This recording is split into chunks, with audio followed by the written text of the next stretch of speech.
दोस्तों नमस्कार, सभी का स्वागत है विजय पथ पर। और आज हमारे साथ हमारे जो गेस्ट हैं जीएस मारतोलिया जी, यूके ट्रिपल एससी के जो अध्यक्ष हैं।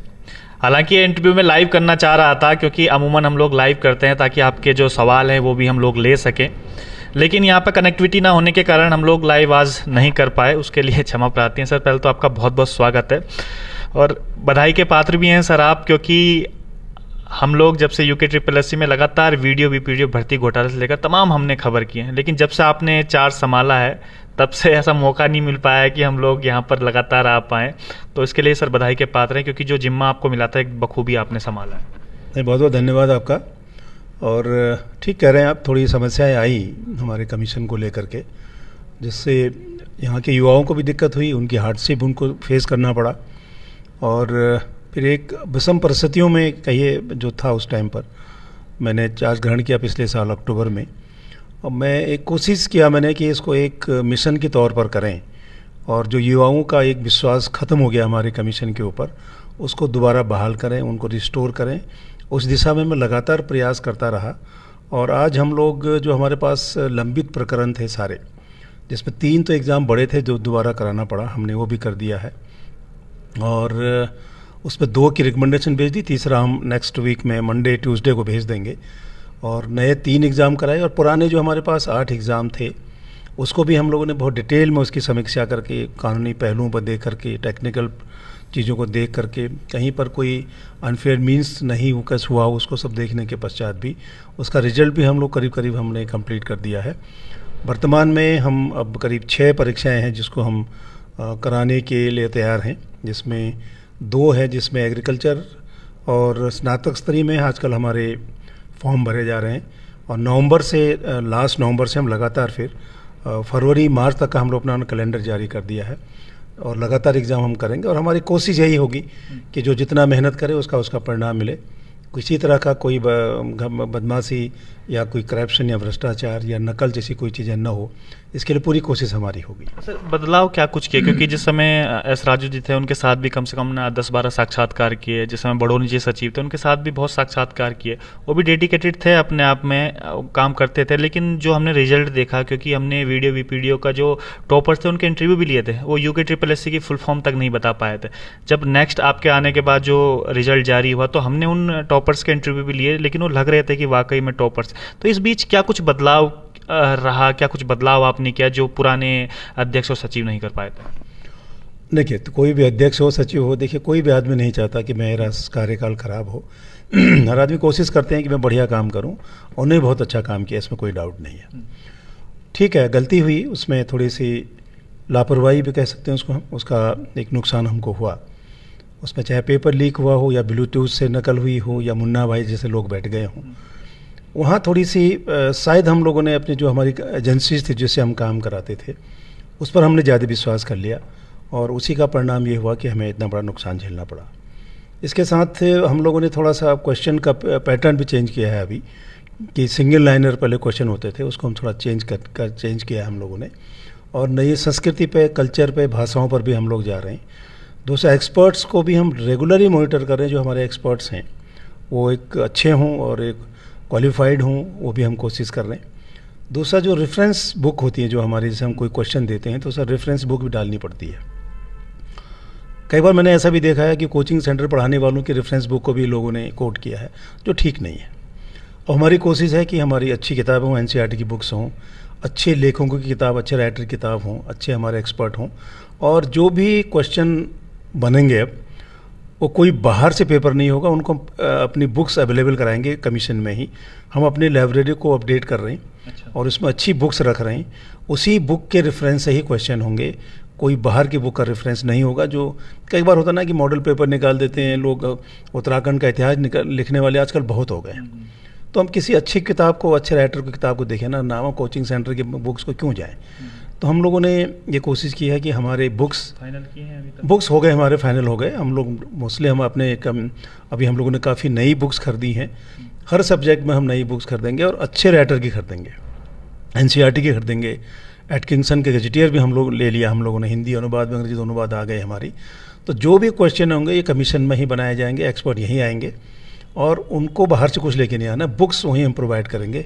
हमारे लाइब्रेरी से बुक उठाएं और उससे वो क्वेश्चन बनाए। कई बार पिछले हमने एग्जाम में देखा है एक्सपर्ट भी गलती करते हैं क्योंकि उनको पता नहीं होता है कि कौन सी बुक से आया है। बच्चों को खुद नहीं पता होता किसी बुक में कुछ लिखा होता है, किसी बुक में कुछ आंसर गलत लिखा होता है और बाद में फिर नंबर घट बढ़ जाते हैं। तो उसके लिए भी क्या कुछ किया है जो एक्सपर्ट की गलतियाँ रहती हैं? देखिए बिल्कुल सही है कि हम लोग कई बार जो क्वेश्चन चैलेंज होते हैं, बच्चे चैलेंज करते हैं और अगर चैलेंज उसके एक्सेप्ट हो जाती है तो ये हमारे लिए बहुत बड़ी गलती है और इसको हम लोगों ने ठीक से नहीं देखा है। बिल्कुल सही है, लापरवाही भी कह सकते हैं। आप क्वेश्चन करिए, चैलेंज करके चैलेंज एडमिट हो जाए, क्वेश्चन को हम डिलीट कर दें या उसको नंबर बढ़ाएं घटाएं, ये हमारे लिए बहुत अच्छी चीज़ नहीं है। हमारी कोशिश ये होनी चाहिए कि जो हम क्वेश्चन पेपर तैयार करें वो चैलेंज हो तो ड्रॉप हो, चैलेंज एक्सेप्ट ना हो। कोई भी एक्सपर्ट बुलाएंगे आप तो वो एक्सेप्ट ना हो। कई बार ऐसा होता है, देखिए कई बार देखा हम लोगों ने 5 से 6% भी ऊपर नीचे हो जाता है, वो गलत है। तो इसलिए हम लोग क्या कर रहे हैं कि रेफरेंस बुक जो है वो हम उपलब्ध यहीं कराएंगे उनको। अब जैसे आपने एग्जांपल दिया, जैसे उत्तराखंड का इतिहास है तो यहाँ लिखने वाले कम से कम 20 लोग हैं। कुछ ऐसे लोग भी हैं जो कोचिंग सेंटर में पढ़ाते हैं, उन्होंने अपनी किताब निकाल दी तो उसको भी रेफरेंस दिया है, मैंने देखा है यहाँ पर, उसको भी रेफरेंस किया था। तो वो कोई ऑथेंटिक बुक्स नहीं हुई मेरी। ऑथेंटिक बुक वही हैं जो रिकॉग्नाइज्ड हिस्टोरियन हों, राइटर हों, जिनकी बुक्स हैं नेशनल इंटरनेशनल चलती हों, क्लासेज में चलती हूँ, इंटरमीडिएट हाई स्कूल में चलती हूँ, एनसीईआरटी में चलती हूँ, उन बुक्स को रखिए ना। अच्छी बुक्स लेंगे तो गलतियाँ भी नहीं होंगी।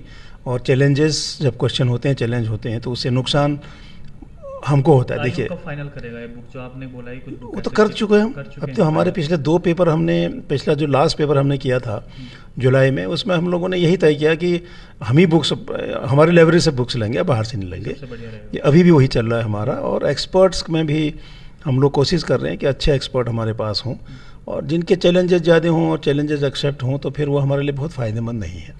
देखिए अगर एक क्वेश्चन चैलेंज होता है तो वित्तीय नुकसान होता है, रिजल्ट लेट हो जाता है, तो उसमें फिर हमारे कंडक्ट को भी क्वेश्चन होता है कि साहब ऐसे क्वेश्चन क्यों पूछ रहे हैं जो रिलीवेंट थे।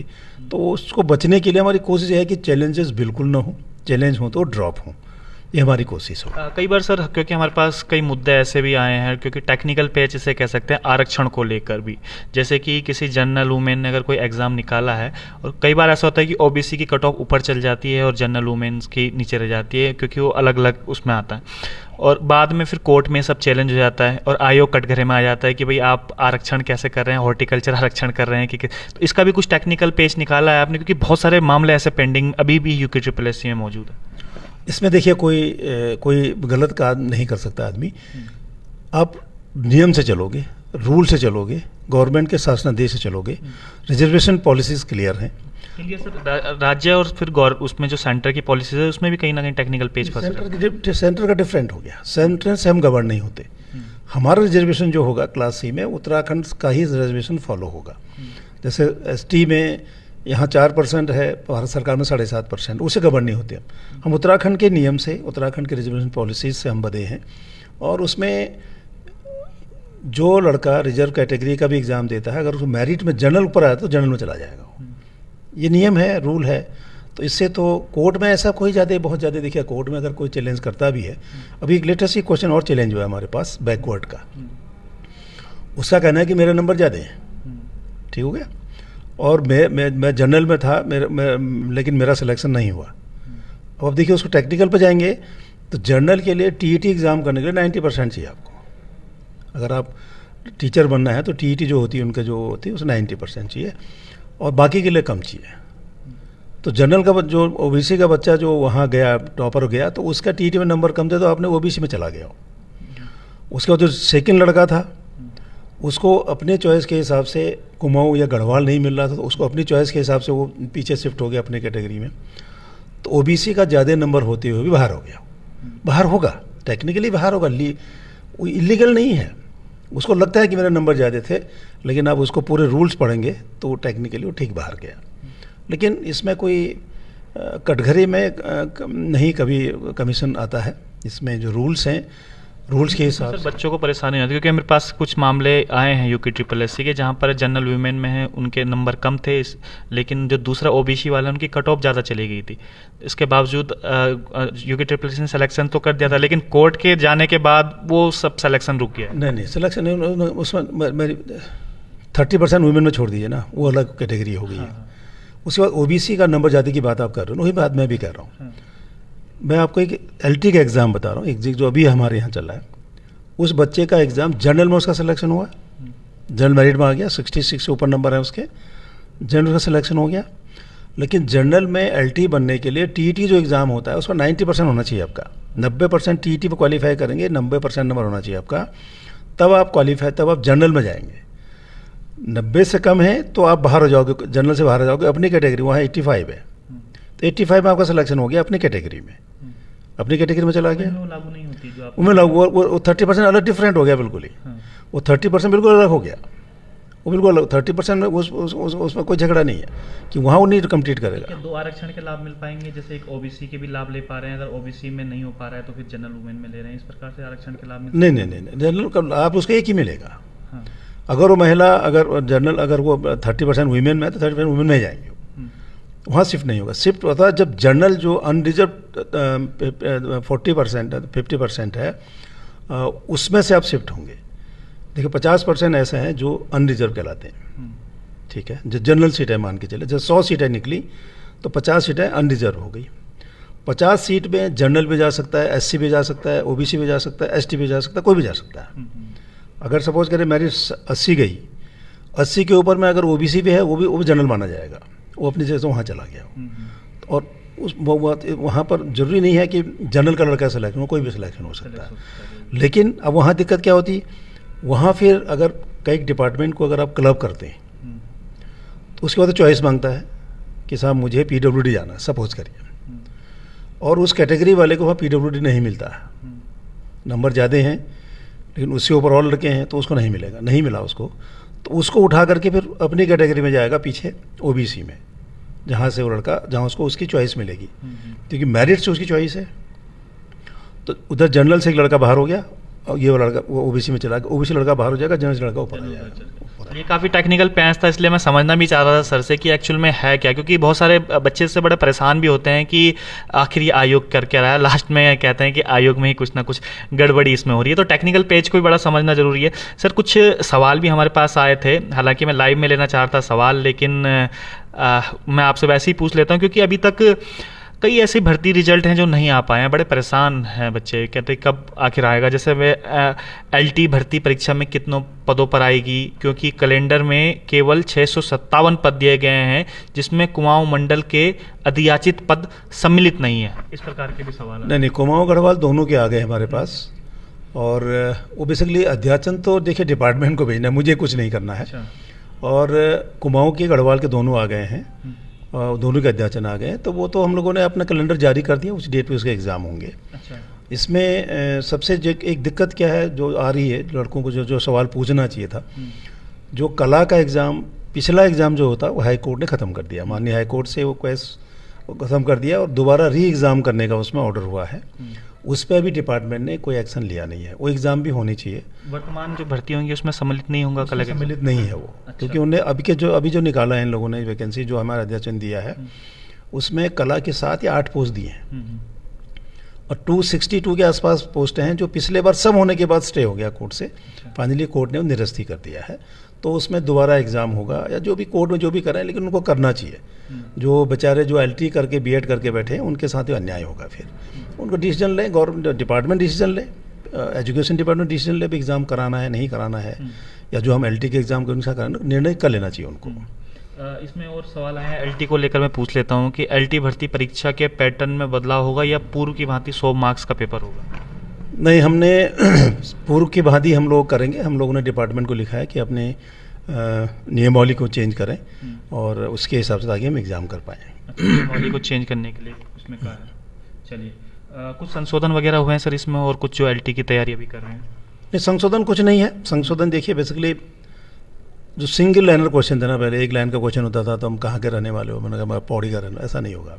हम मतलब उसमें काफ़ी रीजनिंग वाला होगा, मल्टी लाइनर होंगे जिसमें आपको थोड़ा सोचना पड़ेगा, आईक्यू थोड़ा सा दिमाग लगाना पड़ेगा, उसके क्वेश्चन पर हम जा रहे हैं। सिंगल लाइन को छोड़ के थोड़ा रहेंगे सिंगल लाइनर भी, लेकिन थोड़ा सा और उसको ठीक करने की कोशिश करेंगे, ताकि लोग रीजनिंग में भी बात हो, थोड़ी दिमाग भी लगाएं। ऐसा ना हो कि आंख बंद करके आप टिक करें, थोड़ा सोचें उसको। एक सर वाहन चालक के बड़े मेरे पास मैसेज आए हैं कल से कि सर से ज़रूर ये पूछिएगा कि 1 साल हो गए हैं अभी तक रिजल्ट जारी नहीं हुआ है। नहीं, वाहन चालक में वही जो पिछले बार डिस्प्यूट था उसमें वो एग्ज़ाम भी था, और हम लोग कोशिश करेंगे उसको शायद नेक्स्ट वीक में कोशिश करेंगे कि उसके ड्राइविंग टेस्ट के लिए हम लोग नेक्स्ट वीक में करें। नेक्स्ट वीक में अभी हमारा जो ये स्नातक स्तरीय में बस फाइनल रिकमेंडेशन हम भेजने वाले हैं 2-1 दिन में। अच्छा। उसके बाद नेक्स्ट वाहन चालक का हम लोग कोशिश करेंगे इसी महीने उसका ड्राइविंग टेस्ट के लिए हम जाएँ। वीडियो वीपीडियो का कब तक होगा जो बचे हुए हैं अभी बाकी? वीडियो का हमारा पोस्टिंग चल रही है आजकल, रिजल्ट फाइनल हो गया है, क्योंकि उसमें कई डिपार्टमेंट हैं, तो उनके चॉइस के हिसाब से उनकी पोस्टिंग हो रही है, अगले 2-3 दिन में शायद हो जाएगा। कई बच्चे ऐसे होंगे कि जो पटवारी एग्ज़ाम भी हुआ था साथ साथ उसमें वो जाएंगे, तो जिन बच्चों के मार्क्स कम रह गए क्या उनका भी सिलेक्शन का चांस है आगे कि उसमें नहीं हो पाएगा? नहीं, वो सब्जेक्ट मेरा नहीं है कि मैं तो जितनी पोस्टें उतनी भेज दूंगा इनको। अच्छा। ठीक है, उसका कितने ने ज्वाइन किया कितने ने नहीं ज्वाइन किया वो डिपार्टमेंट देखे। डिपार्टमेंट का काम ये है कि कोई भी हम सिलेक्शन करते हैं बच्चों के, तो 1 साल तक वो लिस्ट, वो सूची हमारी प्रभावी रहती है। 1 साल में अगर दोबारा कहते हैं कितने लोगों ने हमारे ज्वाइन नहीं किया तो हम भेज सकते हैं, उसको कोई दिक्कत नहीं है। अच्छा। एक अभी से भेजेंगे जो जिन्होंने एग्ज़ाम पुराने दिए? वही जो है अच्छा। उन्हीं में से 1 साल तक वो प्रभावी रहता है। अच्छा। दूसरा, अभी देखा होगा आपने, एक जियो हुआ है कि एक वेटिंग लिस्ट निकाली जाएगी, हाँ। लेकिन वेटिंग लिस्ट निकलेगी तभी जब सिंगल एग्ज़ाम होगा। हम्म। अगर क्लब करते हैं तो उसमें वेटिंग लिस्ट फिर नहीं निकल पाएगी, और जो सिंगल एग्ज़ाम वेटिंग लिस्ट निकालने का प्रावधान पहले से उसको निकालेंगे हम लोग। अच्छा। जैसे एलटी में भी 25% रिजर्व वेटिंग निकालने का प्राविधान है, तो हम सबसे निपट करके एलटी का 25% वेटिंग लिस्ट भी निकालने की कोशिश करेंगे। डिपार्टमेंट चाहे कोई कुछ ज्वाइन नहीं किया तो उससे वो ज्वाइन करा सकते हैं। कई बार सर ऐसा होता है कि जैसे अभी यूके ट्रिपल एस है, यूके पीसीएस है, एक साथ एग्ज़ाम हो जाता है। अब जैसे 9 नवंबर का होना, तो क्या आपस में इस प्रकार से बात नहीं होती कि इसमें एग्ज़ाम प्रभावित होंगे? कौन से? मेरे ख्याल से 19 नवंबर में है कोई एग्ज़ाम शायद, उसमें एक साथ नहीं, इनका एग्ज़ाम 26 नवंबर को है। 26 नवंबर का हमारा एग्ज़ाम था, हाँ। और हम लोग 25 को कर रहे हैं। अच्छा। देखिए, थोड़ा सा अभी लोगों ने, देखिए पब्लिक सर्विस कमीशन ने भी थोड़ी जल्दीबाजी तो नहीं कहूँगा, उनका कैलेंडर जारी हो गया था कि किस डेट को का एग्ज़ाम होंगे उनके, उसी हिसाब से हम अपना डेट फिक्स किया हम लोगों ने। उनके डेट को हम क्लैश नहीं किया, हमने कहा हम नहीं करेंगे क्योंकि लोग सब जगह एग्ज़ाम देंगे। इसी बीच इन लोगों ने अपने एग्ज़ाम को रीशेड्यूल किया, पब्लिक सर्विस कमीशन ने। उन्हें कम से कम हमारे कैलेंडर को देखना चाहिए था, तो इससे वो दिक्कत हो सकती है कहीं पर आ रही हो। लेकिन 26 वाला एग्ज़ाम शायद हम 25 को कर रहे हैं, तो छोटा सा एग्ज़ाम है हमारा एग्रीकल्चर वाला, हम 25 को कर लेंगे उसको। एक किसी ने ये पोस्ट भी भेजी है कि इंटरमीडिएट स्तरीय सामान्य पर्सन, परिवहन आरक्षी, आबकारी सिपाही व आबकारी निरीक्षक, हॉस्टल मैनेजर की अपना निकाला था कि इसका जो प्रस्तावित विज्ञापन होगी 13 तारीख को किया था कि निकालेंगे। हमारे साथ थोड़ी टेक्निकल प्रॉब्लम यह हुई कि जो ऑनलाइन एप्लीकेशन हमने अपना खुद कमीशन में ही हम लोग कर रहे हैं, अब हम बाहर आउटसोर्स नहीं कर रहे हैं, तो सिस्टम को थोड़ा सा ठीक करने में हमको टाइम लग गया। हम लोग अगले शायद मेरे ख्याल से सोमवार तक उसकी विज्ञप्ति जारी कर देंगे, तैयार है। बाकी और कौन कौन सी नई वैकेंसीज आने वाली हैं आयोग में? स्नातक स्तरीय चल ही रहा है, फिर इंटरमीडिएट स्तर के 2 एग्ज़ाम हैं, एक जो आपने बताया अभी वो है, एक टेक्निकल टाइप का है, उसके बाद व्यायाम टीचर हैं, व्यायाम टीचर के बाद फिर एलटी के टीचर हैं। इनका फिर हमारा दिसंबर तक का हम लोगों ने कर दिया है, और अप्रैल तक हम सारे एग्ज़ाम निपटा लेंगे इसको। तकरीबन कितनी वैकेंसीज होंगी इनमें? वैकेंसी सबसे ज़्यादा एलटी में है, 600 के ऊपर है। अगर ये होता है तो 1000 के ऊपर चली जाएगी। अच्छा। और बाकी डिपार्टमेंट में जो इंटरमीडिएट स्तरीय हैं उसमें 260 के आसपास हैं, और ग्रेजुएट लेवल पे भी करीब 250 के आसपास हैं। ओवरऑल लगा 2-2.5 हज़ार का वैकेंसी होना चाहिए। 2-2.5 हज़ार जी, अभी पुलिस की भर्ती का भी चल रहा है, लेकिन अभी उसमें थोड़ा सा एक्ट चेंज होना था, देख रहे होंगे। उसके बाद अगर वो आती है तो 1.5 हज़ार करीब वो भी होंगे, वो शायद कराना पड़ेगा। इसमें मैं कुछ और सवाल भी पूछ लेता हूँ, जो क्योंकि हमने कल डाला था इंटरव्यू 12 बजे हम लोग लाइव करेंगे, लेकिन लाइव हम लोग कर नहीं पा रहे हैं, इसलिए Uttarakhand police waiting list 250 plus post खाली है, तो उसके बारे में कुछ आए हैं कि भरेंगे कि किस तरीके? नहीं, वेटिंग लिस्ट वो जो एग्ज़ाम कराया था वो पब्लिक सर्विस कमीशन ने कराया था, उसके वेटिंग की बात हो रही है। मैं कह रहा हूँ फ्रेश भर्ती जो हमारी हुई है, जो 1300 करीब है, और 300 करीब और होने, तो 1500 के आसपास भर्ती, फ्रेश भर्ती होनी है। अगर वो शायद हमको कराना पड़े, अभी उस पर कोई डिसीजन नहीं हुआ है, अभी वो पब्लिक सर्विस कमीशन के पास है। अच्छा। और एक्ट में अमेंडमेंट होता है तो शायद हम लोग कराएंगे उसको। वेटिंग लिस्ट अगर पुराने भर्ती का करनी है तो पब्लिक सर्विस कमीशन को करना होगा। न्यू कनिक सहायक भर्ती के बारे में भी पूछ रहे हैं लोग सवाल। न्यू कनिष्ठ सहायक तो अभी तक ऐसा कोई हमारे पास अध्याचन आया नहीं है, और अब कोशिश करते हैं अगर कोई जो भी आएंगे तो हम इस साल उसको एग्ज़ाम को निपटाएंगे। चलिए, लगभग काफ़ी सवाल आप लोगों ने भेजे थे, तो उनके जवाब मिल ही गए होंगे आप लोगों को सभी को। सर, स्टेनो 158 की वेटिंग कब तक आ रही है, ये भी सवाल पूछ रहे हैं स्टेनो की। देखिए, स्टेनो वाला अभी हम लोगों ने कोई डिसीजन लिया नहीं है, अभी उसे 1 साल से ऊपर भी हो गया है, अभी उस पर कोई निर्णय नहीं हुआ, देखते हैं उसको क्या करना है फाइनली। इसमें मैं एक चीज़ और आपको अपडेट करना चाह रहा हूँ, जो 2 अप्रैल 2024 से जो एग्ज़ाम होंगे, हम कोशिश कर रहे हैं कि वो 2 टियर हो, साल में एक एग्ज़ाम हो जिसमें संयुक्त पात्रता टेस्ट, एलिजिबिलिटी टेस्ट होती है सेंट्रली, साल में एक टेस्ट होगा मई जून में, और उसके लिए अगर लड़का क्वालिफाई करना कंपल्सरी, जैसे प्री होता है और जगह प्री की को नहीं कहेंगे, इसको सीईटी कहेंगे आप। उसके लिए जो फिर अगर उसने एग्ज़ाम पास कर लिया तो 2 साल वैलिड रहेगा, 2 साल तक आप सारे एग्ज़ाम में दे सकते हैं। और जो क्वालिफाई नहीं करेगा वो नहीं देगा। तो एक जैसे आज आपने पास कर लिया तो 2 साल प्रभावी रहेगा, 2 साल तक आप जो भी वैकेंसीज होंगी एग्ज़ाम देने के लिए पात्र होंगे, और अगर आप क्वालिफाई नहीं करते हैं तो आप पात्र नहीं होंगे। तो उसके लिए हम कोशिश कर रहे हैं, करीब करीब सभी स्टेट में ये व्यवस्थाएं हैं। और उसका सबसे बड़ा एडवांटेज क्या है कि आज देखिए, हम लोग कई फेज़ में एग्ज़ाम कराते हैं, कई बार देखा होगा बंदरोगा में हमारे यहाँ हमने 18-19 फेज़ में एग्ज़ाम कराया, उतने ही डिस्प्यूट पैदा हुए उसमें। तो हम लोग जैसे लड़के कम हो जाएंगे, स्क्रीनिंग हो जाएगी, तो एक फेज़ में एग्ज़ाम करेंगे तो आधी प्रॉब्लम आपकी कम हो जाती है, संख्या कम होगी, बेटर सुपरविजन होगा। तो सीईटी का हम लोगों ने गवर्नमेंट को भेजा है, और हमारी कोशिश होगी कि सीईटी हो। कई सवाल ये भी एलटी में पूछ रहे हैं कि 2021 और 23 बैच के स्टूडेंट को भी मौका मिलना चाहिए। 21-23 का मतलब मैं समझा नहीं। 2021 से 2023 के बैच के स्टूडेंट को भी मौका मिलना चाहिए एलटी में। वो तो जो एलिजिबल है सबको मिलेगा मौका। अच्छा। और बीएड वाले में जो एलटी आर्ट वाले में शायद उन्होंने ये कहा है कि पिछले जो विज्ञप्ति के बीच जिन्हें बीएड किया वो भी एलिजिबल होंगे। अच्छा। ऐसा कुछ कोर्ट का। एसटी और ओबीसी की तकरीबन कितनी सीटें होंगी, ये सब इस प्रकार के सवाल भी आ रहे हैं। नहीं, वो थोड़ा स्पेसिफिक है, वो तो जब हम निकालेंगे विज्ञप्ति देख लें उसको, वो तो उनके डिपार्टमेंट का काम है, रोस्टर के हिसाब से वो भेजते हैं, तो वो तो विज्ञप्ति में क्लियर करते हैं हम लोग कितना होगा। ठीक, लगभग सारे सवालों के जवाब आ चुके हैं, और क्योंकि कई लोग मैसेज भेज रहे थे, और अगर लाइव होता तो मैं आपके सवाल डायरेक्ट पढ़ के भी सुनाता सर को, लेकिन वो नहीं मैं पढ़ पाया क्योंकि लाइव नहीं कर पाए हम लोग। और लगातार जितने भी आप सवाल पूछ रहे थे कि किस किस की वेटिंग लिस्ट है, कौन कौन सी नई वैकेंसीज आ रही हैं, लगभग सभी के बारे में बता दिया है। कुछ और अपडेट देना चाहेंगे सर, कुछ और इसके अलावा कुछ छूट गया हो? देखिए, छूटा कुछ नहीं है, मेरा तो एक ही मैं बार बार अपील करता हूँ बच्चों से, लड़कों से जो मेहनत कर रहे हैं, अब मेहनत करो बस। लेकिन उसका देखिए मेहनत का परिणाम हमेशा अच्छा होगा, कभी शॉर्टकट मत मारिए। शॉर्टकट कब होगा? देखिए, आपने जो पुरानी भर्ती में पैसा देके भर्ती करने की कोशिश की, अब गरीब आदमी हो, घर में 2-4 बीघा ज़मीन है, बेच दिया आपने, जो भी करा गया ना पैसा आपका, दीवार और हो गए भर्ती से। तो कभी शॉर्टकट नहीं। देखिए, शॉर्टकट का परिणाम हमेशा नुकसानदायक होता है। अपने पर विश्वास करो, अपने मेहनत पर विश्वास करो, पढ़ो।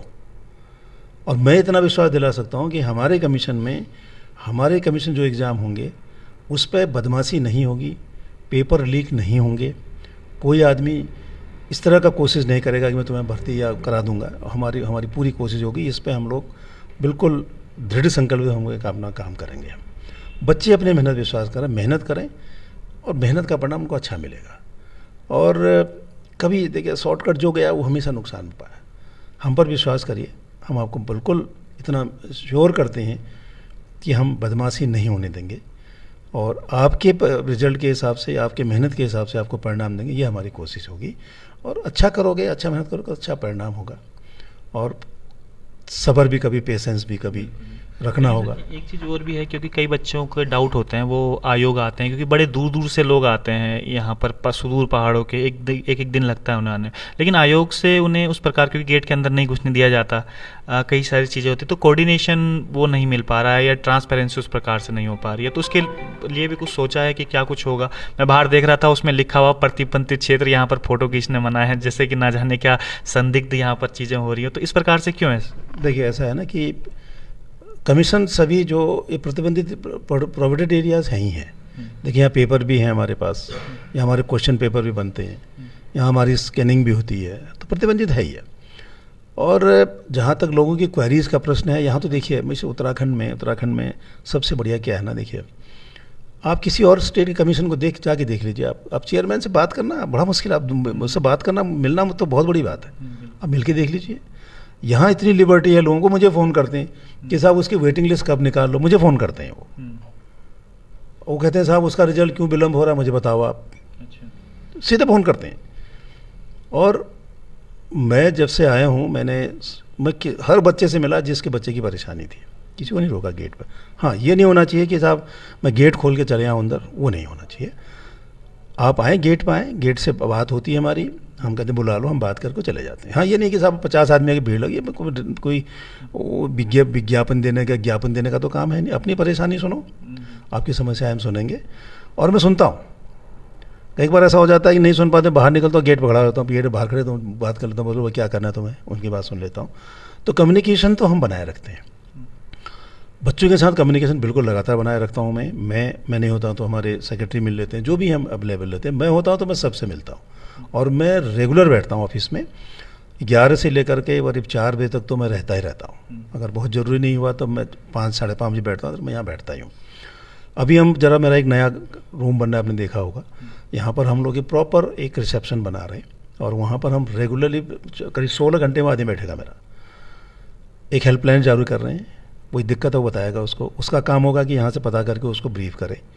अगर वो ब्रीफ करके संतुष्ट नहीं होता है तो फिर वो बताएंगे साहब किससे मिलना है, उसको मिलाएंगे। कुछ हेल्पलाइन इस प्रकार के बना रहे हैं ताकि डायरेक्ट बच्चे यहाँ पे कॉल कर सकें। हाँ, वो नंबर बना रहे हैं, बाहर हमारा काउंटर तैयार हो रहा है वो, तो वहाँ बैठेंगे लोग। अब सुबह से बैठेगा, शाम जब तक दफ्तर बंद है वहाँ प्रॉपर बैठेगा। एक बड़े मतलब प्रॉपर बाबू लगाएंगे, रजिस्टर होगा, उसने कहा मिस्टर ए उसने क्या बताया, उसको आपने क्या जवाब दिया, वो शाम को सुबह हमारे पास पुट अप करेगा। कोई चीज़ ऐसी टेक्निकल वो नहीं बता पा रहा है तो हमसे पूछे और उसको ब्रीफ कर दे। इसके बाद भी अगर कोई सॉल्यूशन नहीं होता है तो फिर हम लोग तो बैठे ही हैं और हम लोग कम्युनिकेशन पर विश्वास में करता हूँ और लोगों से मिलना, उनकी परेशानी को सुनना चाहिए। देखिए, जो आपने कहा दूर से आया परेशान वैसे है, हम उसको गेट से धुतकार दें, वो अच्छी बात नहीं है। तो हम सुनते तो हैं, कोशिश करते हैं उनको सुने। और मेरे ख्याल से जब से मैं आया हूँ मैंने तो शायद ही हो, चाहे कोई दिन ऐसा न बचा हो शायद मैं लोगों से न मिला हूँ या मैंने उनको बाहर किया हो। मैं सबसे मिलता हूँ, आओ अपनी बात करो। जिस समय सर RBS रावत थे, एक सवाल मेरे मन में भी उठ रहा है, जिस समय RBS रावत थे यहाँ के अध्यक्ष थे, तो उस समय एक वीडियो भर्ती घपले के लिए एक जांच कमेटी बनी थी, 2016 में बनी थी, उसमें से भी आप थे। तो क्या उस समय जांच सही नहीं हो पाई थी क्योंकि कोर्ट को इसमें हस्तक्षेप उस समय करना पड़ा था, तब जाके थोड़े जांच आगे बढ़ पाई थी? कोर्ट ने क्या हस्तक्षेप किया था उसमें? कोर्ट ने बोला था कि भाई जांच क्यों नहीं बढ़ पा रही आगे, तो कोर्ट ने उस समय हस्तक्षेप किया था। ये गलत बात है, कोर्ट ने कोई हस्तक्षेप नहीं किया। और उसमें एक प्रशासनिक जांच हुई थी पहले, जो मेरी जानकारी में था उस टाइम पे। उसके बाद SIT बनी। SIT का रिपोर्ट हम लोगों ने 4 महीने में 3 महीने में सबमिट कर दिया था। और उसमें कोर्ट ने कभी ये नहीं कहा कि क्यों नहीं कर रहे हो, हमें कभी नहीं बुलाया उन्होंने कभी। नहीं हो सकता है कि किसी ने कोई उसमें कोर्ट में तो वो गए थे साहब हमारा जिन्होंने पास जो लड़के मेहनत किया उनका रिजल्ट निकालो, सेग्रीगेट करने की बात वहाँ भी तब भी कही थी लोगों ने। और कोर्ट ने कहा ना सेग्रीगेट नहीं होगा, री एग्ज़ाम होंगे। तो री एग्ज़ाम हुए थे, वो कोर्ट ने किया था। लेकिन जांच जल्दी करो ऐसा कोई आदेश मेरे जानकारी में नहीं है, क्योंकि हमारी रिपोर्ट मेरे ख्याल 3 या 4 महीने में हमने कंप्लीट करके दे दिया था गवर्नमेंट को। फिर गवर्नमेंट ने कब तक क्या क्या किया वो गवर्नमेंट जानती होगी। अब वर्तमान का रिजल्ट आपको पता ही है। और फिर शायद वो विजिलेंस को चली गई, हमारी रिपोर्ट फिर विजिलेंस को भेजी उन लोगों ने, फिर विजिलेंस में क्या हुआ पता नहीं। फिर फाइनली उसमें जब ये सब बवाल हुए तो अभी आया, तो उसी पर FIR वही उसी रिपोर्ट के हिसाब से। आपको नहीं लगता कि उस समय अगर ढंग से जांच हो जाती तुरंत, जो आज के समय में ये वीडियो भर्ती घोटाले खुले हैं, तो शायद वो पहले ही खुल जाते? नहीं, उसमें तो जो हम लोगों ने भेजी, कभी उस पर जाइए आप। जो हम लोगों ने रिपोर्ट भेजी कभी उसको पढ़िए। अच्छा। हम कहे तो रहे आपसे, अगर उस रिपोर्ट पे जो अब एक्शन हुआ ना, ये करीब उस टाइम पर कॉग्निजेंस हो जाता, मतलब जो भी करना था तय हो जाता, या तो यस या नो। तो चीज़ें बेहतर इसलिए होती हैं कि जो उस कंपनी जो इसमें इन्वॉल्व थी उनका बाहर होता। देखिए, उस रिपोर्ट को आज आप कभी STF को देखिए, जो उनके जो जेल गए ये लोग सब, जो इनको परेशानी जो भी हो रही होगी, जो भी चीज़ें हैं, हम लोगों ने जो जांच की थी शायद उसके अलावा कोई एविडेंस शायद हो ना हो, ऐसा भी हो सकता है। लेकिन मेरा ये मानना है कि अगर किसी के खिलाफ कोई जांच करते हैं तो उस जांच का करने के बाद तुरंत उस पर निर्णय हो तो चीज़ें बेहतर हो जाएंगी। लेकिन मैं उसको रखा रहूँगा, पड़ा रहेगा फाइल, तो फिर उसमें और गंदगी होंगी, फिर कहीं होगा कि इसको बंद करो, इसको चलाओ, वो नहीं होना चाहिए। आपने रिपोर्ट सबमिट कर दी, गवर्नमेंट तय कर ले, गवर्नमेंट डिसीजन ले। जैसे इसी में हुआ, गवर्नमेंट डिसीजन लिया, FIR करो, जेल चले गए। मैं जांच करता रहता 4 साल तक, हो गया काम, कुछ नहीं होता। तो जो भी चीज़ें हों उसमें इंक्वायरी के बाद कार्रवाई हो, उसमें हमेशा चीज़ें फिर बेहतर हो जाती हैं। और उसमें जो आप कह रहे हैं कि साहब कोर्ट ने कहा तो जल्दी, ऐसा नहीं, ऐसा बातें निकल के आई थी जिस समय आप अध्यक्ष वो गलत है। मतलब कोई कह रहा, देखो ऐसा नहीं, देखिए कौन क्या कह रहा है हम उस पर तो नहीं जाते। मेरे अध्यक्ष बनने में किसको क्या परेशानी वो जानते होंगे, हाँ मुझे नहीं पता कौन क्या। अब मैंने कहीं पढ़ा था कि उस टाइम देखिए, अगर उस जांच कमेटी का मैं चेयरमैन होता तब भी समझ में आती कि साहब मैं नहीं चाह रहा हूँ उसको जल्दी ख़त्म करूँ। मैं तो एक मेंबर था, उसके अध्यक्ष तो थे रणबीर सिंह साहब, जो उस टाइम एडिशनल चीफ सेक्रेटरी थे। मैं एक मेंबर था, एक मेंबर हमारे एडिशनल सेक्रेटरी लॉ थे, एक मेंबर उसमें एडिशनल सेक्रेटरी कार्मिक थे, 4 लोग थे हम। तो जितनी जल्दी उस जांच को किया होगा, शायद जल्दी वो जांच नहीं करेगा। कभी आप उस पर जाइए ना, इस पर मत जाइए किसने क्या कहा, उसको डिटेल पकड़िए। कभी हमारे पास ही पड़ी है वो, अभी आप आके देखा मैंने यहाँ फाइल, क्योंकि हमारी इनकी फाइल थी तो यहाँ पड़ी है। जब आया मैंने देखा उस फाइल में क्या क्या हुआ। तो उसमें देखिए कोई भी चीज़ हो टाइम से हो, कार्रवाई करनी टाइम से हो, तो चीज़ें फिर उससे बेहतर हो जाती है। देखिए अब यही जैसे बेरोज़गार संघ ही है ये, आज चाहे जो भी करें ये, कम से कम एक थोड़ी चीज़ों को इन लोगों ने बाहर निकालने की कोशिश तो की इन लोगों ने कि ऐसा हो रहा है, उसका हो सकता है फ़ायदा हो स्टेट को, बहुत से ऐसा ना हो।